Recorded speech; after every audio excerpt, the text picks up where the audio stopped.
नमस्कार, मैं हूँ जयराजेंद्र।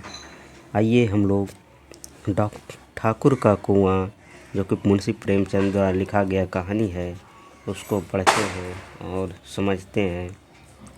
जोखू ने लोटा मुंह से लगाया तो पानी से सख्त बदबू आई।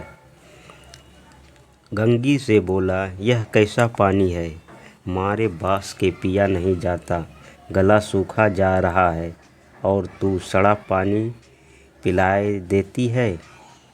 जोखू ने कहा अपनी पत्नी गंगी से। गंगी प्रतिदिन शाम को पानी भर लाया करती थी। कुआं दूर था, बार बार जाना मुश्किल था। कल वह पानी लाई तो उसमें बू बिल्कुल न थी। आज पानी में बदबू कैसी। लोटा नाक से लगाया तो सचमुच बदबू थी। जरूर कोई जानवर कुएं में गिर कर मर गया होगा, मगर दूसरा पानी आए कहाँ से। ठाकुर के कुएं पर कौन चढ़ने देगा। दूर से ही लोग डांट भगाएंगे। साहू का कुआं गांव के उस सिरे पर है, पर वहाँ भी कौन पानी भरने देगा। कोई और कुआं गांव में है नहीं। जोखू कई दिन से बीमार है। कुछ देर तो प्यास रोके चुप पड़ा रहा, फिर बोला, अब तो मारे प्यास की रहा नहीं जाता। ला थोड़ा पानी नाक बंद करके पी लूँ। गंगी ने पानी न पी दिया। खराब पानी पीने से बीमारी बढ़ जाएगी, इतना जानती थी, पर यह न जानती थी कि पानी को उबाल लेने से उसकी खराबी जाती रहती है। बोली, यह पानी कैसे पियोगे, न जाने कौन जानवर मरा है। कुएं से मैं दूसरा पानी लाए देती हूँ। जोखू ने आश्चर्य से उसकी ओर देखा। दूसरा पानी कहाँ से लाएगी। ठाकुर और साहू के दो कुएं तो हैं, क्या एक लोटा पानी न भरने देंगे। हाथ पांव तुड़वा आएगी और न कुछ होगा। मैं बैठ चुप से। गरीबों का दर्द कौन समझता है। हम तो मर भी जाते हैं तो कोई द्वार पर झांकने नहीं आता। कंधा देना तो बड़ी बात है। ऐसे लोग कुएं से पानी भरने देंगे।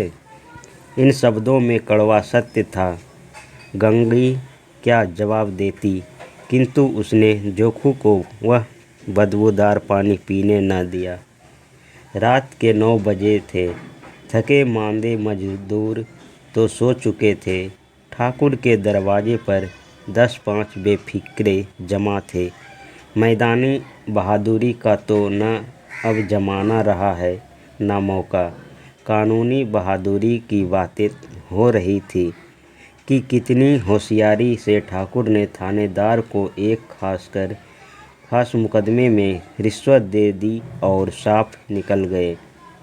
इसी समय गंगी कुएं से पानी लेने पहुंची। कुप्पी की धुंधली रोशनी कुएं पर आ रही थी। गंगी जगत की आड़ में बैठी मौके का इंतजार करने लगी। इस कुएं का पानी सारा गांव पीता है, किसी के लिए रोक नहीं, सिर्फ ये बदनसीब नहीं भर सकते। गंगी का विद्रोही दिल रिवाजी पाबंदियों और मजबूरियों पर चोटें करने लगा। हम क्यों नीच हैं और ये लोग क्यों ऊंचे हैं। यहाँ तो जितने हैं एक से छंटे हैं। चोरी ये करें, जाल फरेब ये करें, झूठे मुकदमे ये करें। अभी ठाकुर ने उस दिन बेचारे गड़रिये की एक भेड़ चुरा ली थी और बाद में मारकर खा गया। इन्हीं पंडित जी के घर में तो 12 मास जुआ होता है। यही साहू जी तो घर में तेल मिलाकर बेचते हैं, काम करा लेते हैं, मजूरी देते नानी मरती है। किस बात में हमसे ऊंचे हैं। हम गली गली चिल्लाते नहीं कि हम ऊंचे हैं, हम ऊंचे हैं।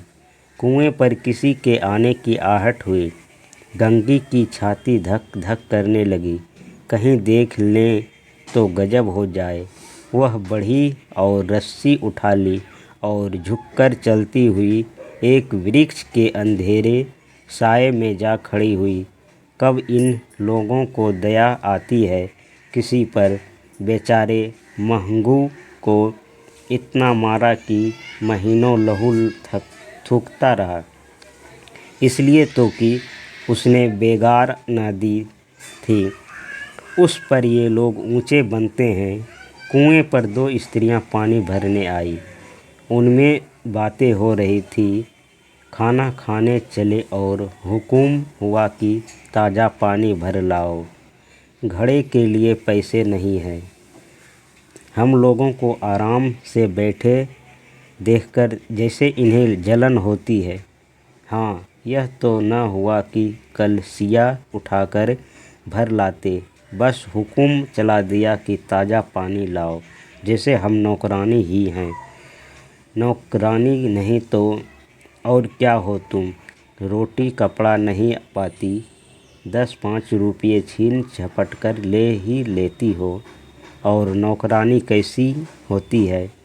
मत जलाओ दीदी, छीन भर आराम करने को भी जी तरस कर रह जाता है।